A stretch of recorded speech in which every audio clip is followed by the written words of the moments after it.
E aí, pessoal? Vamos dar prosseguimento então. Iniciar um novo capítulo, hein?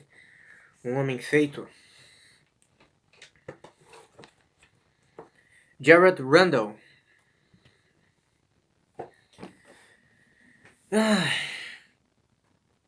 Pendurou o recibo do almoço na parede de sua baia, assim que voltou ao escritório. Não era todo dia que o jovem agente do FBI saía para comer com alguém como Chuck Blazer, de modo que ele queria guardar a lembrança. O encontro caiu em seu colo quando Chuck Blazer contatou espontaneamente a agência de inteligência para reclamar sobre as alegações de haver resultados combinados durante a Copa Ouro da CONCACAF, a qual havia começado em 5 de junho de 2011 em Dallas. Blazer tinha sido informado sobre a questão por Chris Eaton, chefe de segurança da FIFA, algumas semanas antes, e ficado profundamente perturbado com o rumor. Ele entrou em contato com um amigo que trabalhava no FBI e sua reclamação por fim abriu caminho até Randall, que ansiosamente marcou o encontro.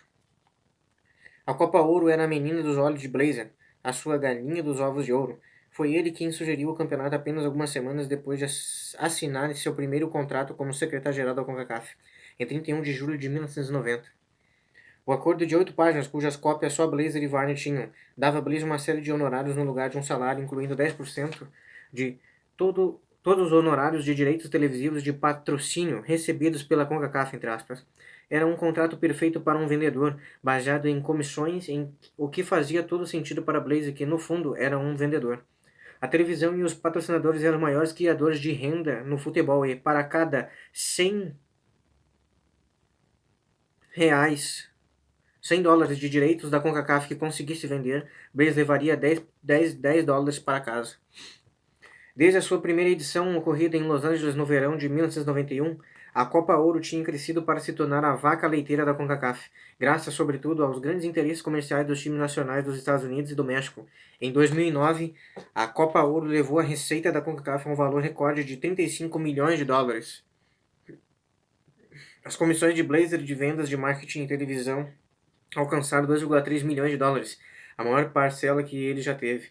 Por isso, a ideia de que apostadores, criminosos comuns, pelo amor de Deus, entre aspas, estivesse colocando tudo isso em risco ao subornar alguns juízes miseráveis era terrivelmente angustiante. Blazer havia sugerido que o encontro fosse em um restaurante em Midtown, e Randall ficou feliz em fazer sua vontade. Aquela era, afinal, a chance perfeita de se reunir cara a cara com um membro do comitê executivo da FIFA. Um cenário aparentemente perfeito, permitindo-lhe avaliar o homem sem que este percebesse o que estava acontecendo. Biz era o que o chefe de Randall, Mike Gaeta, gostava de chamar de homem feito, entre aspas, totalmente iniciado na família FIFA. Ele não era um soldado subalterno, seguindo ordens e mantendo a cabeça baixa.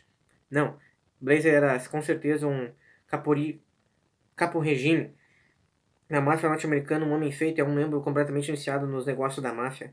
Capo regime ou capo é um membro com um nível hierárquico elevado na máfia italiana. Ele é responsável por liderar membros subordinados, soldados, e tem bastante influência dentro da organização. Um dos homens do topo da organização, ele estava metido nos negócios do futebol havia anos, décadas até.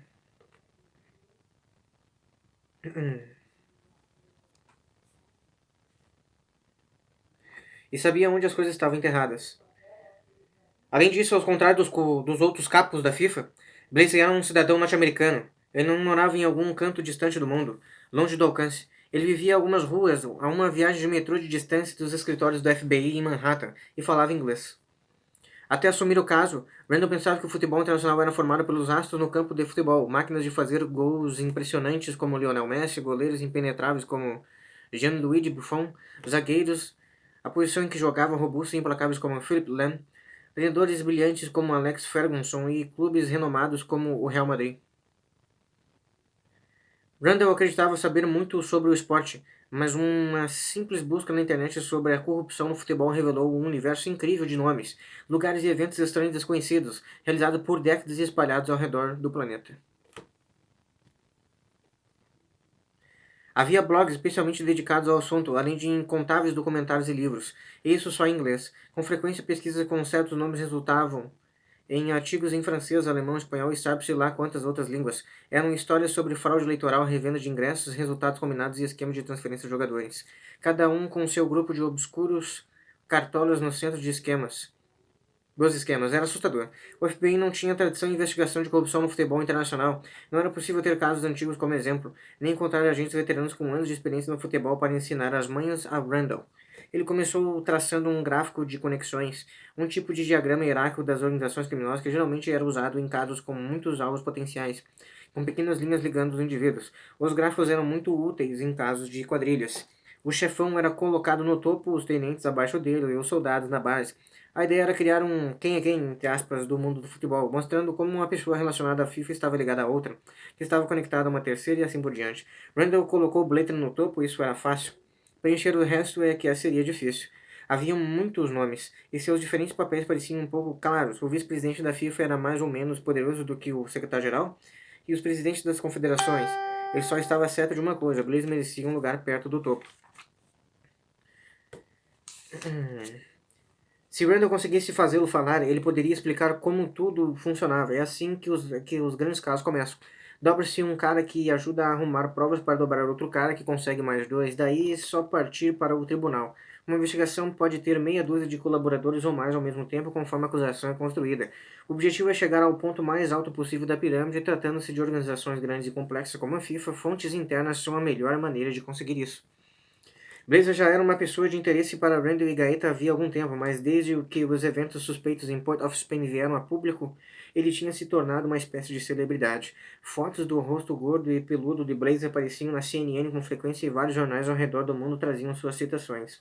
Uma história particular, um perfil elogioso da Associated Press que apareceu em jornais matutinos no país inteiro, pintava Blazer como um delator, um idealista motivado a limpar o esporte, um homem espirituoso e sociável que era um defensor incansável do futebol. Randall suspeitava o contrário, mas diferentemente dos espectadores que os agentes do FBI estavam acostumados a caçar, Blazer não era um criminoso durão. Sua ficha era impecável, ele não tinha antecedentes nem mesmo multas de trânsito. Durante o almoço, Randall escutou em silêncio enquanto o nova-iorquino barbudo contava legalmente sobre a Copa de Ouro e a ameaça dos resultados manipulados. Ele falava de forma convincente e envolvente e Randall, que era naturalmente tão quieto a ponto de ser taciturno, gostava de ouvi-lo. Além disso, os resultados combinados eram mesmo um assunto fascinante. Sindicatos internacionais, até sindicatos internacionais, de apostadores conspiravam para pagar atletas e juízes a fim de mudar o resultado dos jogos. Desse modo, as apostas feitas com antecedência sempre tinham resultados favoráveis, já que era praticamente impossível subornar alguém para marcar um gol ou fazer uma defesa brilhante. Os responsáveis por esses arranjos geralmente negociavam para que os times perdessem ou, pelo menos, tivessem um desempenho abaixo do esperado. Para superastros como Messi ou Ronaldo, salários estratosféricos e a necessidade de uma boa imagem na imprensa faziam com que se tornassem alvos improváveis desse tipo de esquema. Jogadores mal pagos, times de segunda divisão e hábitos de baixa renda eram a saída, especialmente porque era possível fazer tanto dinheiro com o resultado de uma partida inexpressiva quanto com o final da Copa do Mundo, desde que houvesse interesses suficientes dos apostadores. E os times nem tinham de perder a partida, às vezes as apostas eram simplesmente em cima do resultado do primeiro tempo do qual o time faria o primeiro gol. Em confederações grandes como a CONCACAF, havia vários times fracos, cheios de jogadores dispostos a fazer um pouco de dinheiro por fora. Ninguém esperava que um time como o da Nicarágua, por exemplo, que nunca havia se classificado para uma Copa do Mundo, ganhasse muitas partidas. Frequentemente, esses times nacionais eram comandados por administradores também corruptos, criando a preocupação de que nenhum responsável assegurava um jogo limpo. Particularmente interessantes eram as conexões entre as fraudes nas partidas e o crime organizado. Os caras no próprio esquadrão de Randall ainda estavam ocupados até o pescoço em investigações de apostas ilegais envolvendo o gangster russo Taiwan Shik. O próprio Randall havia passado várias e longas horas na sala de grampos do escritório local ouvindo uma série de gravações telefônicas atrás de provas de atividades criminais para auxiliarem no caso. Em uma aparentemente estranha coincidência, diversos suspeitos moravam na Trump Tower, assim como Blazer. Sim, os resultados combinados não pareciam ter muito a ver com a compra de votos para a Copa do Mundo e as maquinações nos altos níveis administrativos que motivaram Gaeta a abrir o caso. Porém, sem dúvida, parecia existir um possível cruzamento, especialmente pelo envolvimento de russos sombrios. Para Randall, era outro exemplo de como o futebol mundial era profundamente sujo. O assunto era interessante o bastante para que Randall entrasse diretamente em contato com o chefe de segurança da FIFA, Chris Hinton, e requisitasse o primeiro de uma série de encontros sobre o tópico. Mas a estratégia não deu em nada e, de toda forma, não ajudou o agente especial a fisgar a primeira testemunha para cooperar no caso. Era frustrante. Geralmente as pessoas não colaboravam em investigações por vontade própria. Elas precisavam ser encorajadas, às vezes fortemente encorajadas, e a melhor maneira de fazer isso era descobrindo algum fato incriminador sobre a pessoa e dando duas opções: cooperar ou ir para a cadeia. Porém, Randall não tinha nada contra Blazer. O almoço foi memorável, mas, no fim das contas, pouco produtivo. Passado quase um ano, o caso mal havia andado. Que ótimo seria se o Randall conseguisse encontrar algum gancho. Vamos prosseguir essa trama aí. Vai ficando bom conforme nós vamos prosseguindo.